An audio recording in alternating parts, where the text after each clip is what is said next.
Hi and welcome to Sinoinsider. I'm Kit Young. We are a political consultancy that specializes in Chinese elite politics. And today we're going to look at how businesses and politics are intertwined in China. Businesses who want a piece of the Chinese market know it's important to play the political game of guanxi, that is, to build rapport with Chinese officials.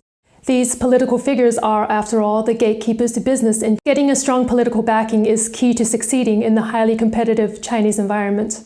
This inseparable relationship between business and politics is why Facebook's Mark Zuckerberg has a copy of Chinese leader Xi Jinping's book on his desk, and why the NBA apologized to China over a tweet supporting Hong Kong's pro-democracy movement.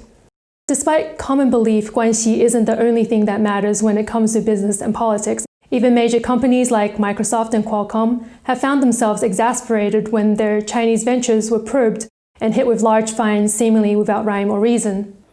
And that is because businesses who attempt to enter China without a broader understanding of Chinese politics are unwittingly exposing themselves to substantial risk. In order to persevere in the Chinese market and yield long-term success, it is essential for businesses existing and prospecting to closely track developments in elite politics in the upper tiers of Chinese leadership. This is essential because the country is run by the Chinese Communist Party. While China has in recent decades embraced more capitalist approaches to its economy, the party's rule remains faithful to the political aspect of Marxism-Leninism, that is, using political power to maintain and strengthen its rule by all means necessary.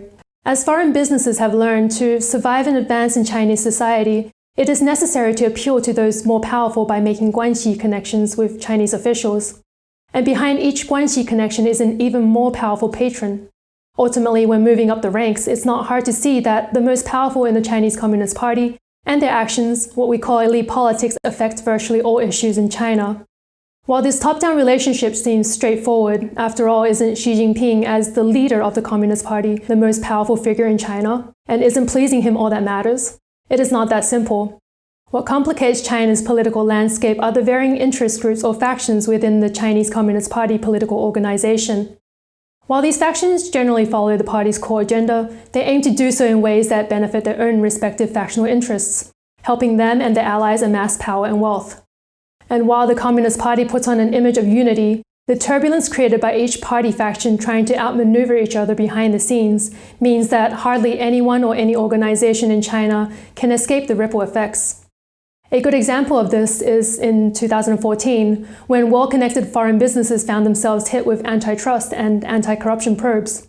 Big names such as Microsoft, Qualcomm, and GlaxoSmithKline ended up paying hundreds of millions of dollars in fines to Beijing. Some say these multinationals were targeted because they didn't build enough guanxi with the Chinese Communist authorities. However, considering that Microsoft has been in China for more than 2 decades, not having enough guanxi becomes somewhat of a weak argument. When we actually dig a bit deeper, it becomes evident that these companies were victims of a major political shift. Prior to 2012, the factions that identified with previous leader Jiang Zemin dominated China's officialdom, and most foreign companies unwittingly aligned themselves with the Jiang faction in building guanxi. However, a change of leadership saw Xi Jinping ascend as General Secretary of the Chinese Communist Party in 2012. Xi then promptly initiated a sweeping anti-corruption campaign with an eye on purging powerful factional rivals like the Jiang faction, essentially rebalancing the power scale.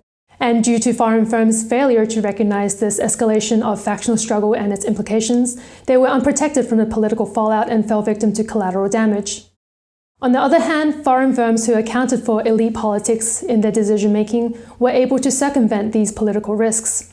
For China, 2012 was a tumultuous year that saw the Wang Lijun incident and the arrest of Politburo member Bo Xilai. That same year, a large Taiwanese company consulted with our experts and saved $33 million by opting not to increase its investments on the mainland. When businesses neglect the decisive role of Communist Party elite politics in China, they expose themselves to substantial political risk. While tracking policy changes and building guanxi does offer some advantages, they offer little protection against the onslaught of significant shifts in the political climate. To truly mitigate risks and uncover opportunities in China, companies and investors need to track developments in Chinese Communist Party factional struggle, the central issue in Beijing today.